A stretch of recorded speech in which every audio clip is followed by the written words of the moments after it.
The Lord be with you. Good everyone. Today is August 26, and I would like to share to you the good news. The Oblates of St. Joseph, Philippine Province. We are celebrating 110 years of our presence in the Philippines.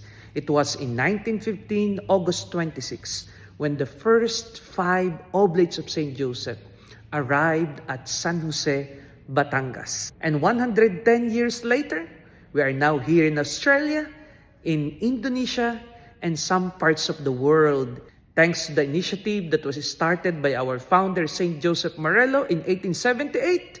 And then now, we are continuing to propagate devotion to St. Joseph, continuing the mission of Jesus Christ, and sharing the good news. And it's always good to remember that our congregation survived and strive not because of who we are as members, but because primarily of the providence of God.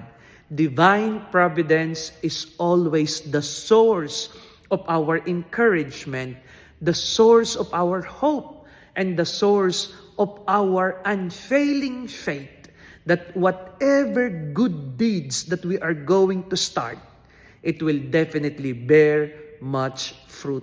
Who would have thought that a simple organization of men started by Joseph Marello will be a missionary congregation in our world today? We always believe that everything that happened in our congregation is because the Spirit of the Lord led us to where we are. In fact, in 1915, when the idea of going to the Philippines was conceived, they even asked Pope Benedict XVI to enlighten our superiors on that very important decision.